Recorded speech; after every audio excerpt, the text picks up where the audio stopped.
নমস্কার বন্ধুরা, যোজনা হেল্প বাংলা চ্যানেলের আরও একটি নতুন ভিডিওতে আপনাদের সকলকে স্বাগত জানাই। চুক্তিভিত্তিক কর্মীদের জন্য রয়েছে বিরাট বড় সুসংবাদ। চুক্তিভিত্তিক কর্মীদের বেতন বৃদ্ধির নির্দেশ দিল নবান্ন। বেতন বৃদ্ধির বিজ্ঞপ্তি জারি অর্থ দপ্তরে। গ্রুপ সি, ডি সহ রাজ্যের সমস্ত চুক্তিভিত্তিক কর্মীদের জন্য এই বিজ্ঞপ্তি। চলুন বিজ্ঞপ্তিতে কী লেখা রয়েছে তার সম্পূর্ণ বিস্তারিত জেনে নিই আজকের এই ভিডিও থেকে। আর চ্যানেল নতুন হলে অবশ্যই চ্যানেলটি সাবস্ক্রাইব করে নেবেন এবং পাশে থাকবেন। সরকারি দপ্তরে বিভিন্ন কর্মরত চুক্তিভিত্তিক কর্মীদের বেতন বৃদ্ধির কথা বাজেটে ঘোষণা করেছিল রাজ্য সরকার। সেই মতো বাড়ল গ্রুপ ডি, গ্রুপ সি কর্মীদের বেতন। শুক্রবার এই বেতন বৃদ্ধি সংক্রান্ত বিজ্ঞপ্তি প্রকাশ করা হয়েছে নবান্নে, যেখানে বিভিন্ন মেয়াদের চুক্তিভিত্তিক কর্মীদের বেতন বাড়ানো হবে বিভিন্ন হারে। আগামী 1 এপ্রিল থেকে বর্ধিত হারে এই টাকা পাবেন চুক্তিভিত্তিক গ্রুপ সি ও গ্রুপ ডি কর্মীরা। শুক্রবার রাজ্যের অর্থ দপ্তরের তরফ থেকে বিজ্ঞপ্তি প্রকাশ করে জানানো হয়েছে যে বিভিন্ন মেয়াদে চুক্তিভিত্তিক গ্রুপ ডি কর্মীদের বার্ষিক ভাতা বাড়ানো হয়েছে 500 থেকে 1100 টাকা পর্যন্ত। চুক্তিভিত্তিক গ্রুপ সি কর্মীদের বার্ষিক ভাতা বাড়ানো হয়েছে 600 থেকে 1200 টাকা পর্যন্ত।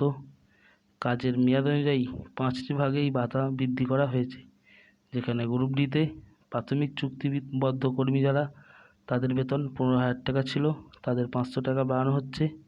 5 বছর কর্মরত চুক্তিভিত্তিক কর্মীদের যাদের বেতন ছিল 19,000 টাকা, তাদের 600 টাকা ভাতা বৃদ্ধি করা হয়েছে। 10 বছর কর্মরত চুক্তিভিত্তিক কর্মী যাদের বেতন ছিল 24,000 টাকা, তাদের বেতন 700 টাকা বাড়ানো হয়েছে। আর 15 বছর চুক্তিভিত্তিক কর্মী যাদের বেতন ছিল 19,000 টাকা, তাদের বেতন 900 টাকা বৃদ্ধি করা হয়েছে। আর 20 বছর কর্মরত চুক্তিভিত্তিক কর্মী যাদের বেতন ছিল 37,000, তাদের 1100 টাকা পর্যন্ত ভাতা বাড়ানো হয়েছে।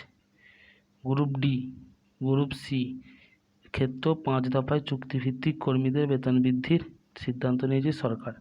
এখানে প্রাথমিক চুক্তিবদ্ধ কর্মী যাদের বেতন ছিল 17,000, সেখানে 600 টাকা বাড়ানো হয়েছে। 5 বছর কর্মরত চুক্তিভিত্তিক কর্মী যাদের বেতন ছিল 21,000, তাদের 700 টাকা বাড়ানো হয়েছে। 10 বছর কর্মরত চুক্তিভিত্তিক কর্মী যাদের বেতন ছিল 26,000 টাকা, তাদের 800 টাকা বাড়ানো হয়েছে। 15 বছর কর্মরত চুক্তিভিত্তিক কর্মী যাদের বেতন ছিল 32,000, তাদের 1000 টাকা বৃদ্ধি হচ্ছে। এবং 20 বছর কর্মরত চুক্তিভিত্তিক কর্মী যাদের বেতন ছিল 39,000, তাদের 1200 টাকা বাড়ানো হয়েছে। এর পাশাপাশি অস্থায়ী তথ্য প্রযুক্তি কর্মীদের বেতন বাড়িয়েছে রাজ্য সরকার। নতুন বেতন কাঠামো 1 এপ্রিল থেকে কার্যকরী হবে। শুক্রবার এই সংক্রান্ত নির্দেশিকা প্রকাশ করে বলা হয়েছে, প্রতি বছর 1 জুলাই পারিশ্রমিক বাড়বে।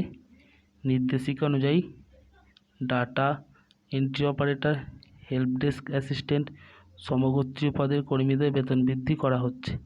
একইভাবে installation, maintenance, software and database management, সমগোত্রীয় কর্মী, সিস্টেম অ্যাডমিনিস্ট্রেটর, সমতুল্যপদ সফটওয়্যার ডিজাইন ডকুমেন্টেশন, সমতুল্যপদ সিকিউর নেটওয়ার্কের design and identification of scope of design digitization কাজে যে সমস্ত তথ্য প্রযুক্তি কর্মীরা রয়েছেন তাদেরও বেতন বৃদ্ধি করা হয়েছে। তো বন্ধুরা, এই ছিল বেতন বৃদ্ধি সংক্রান্ত update group C, group D সহ বিভিন্ন তথ্য প্রযুক্তি কর্মীদের। ভিডিওটি যদি ভালো লাগে অবশ্যই চ্যানেলটি সাবস্ক্রাইব করবেন এবং পাশে থাকবেন। ধন্যবাদ।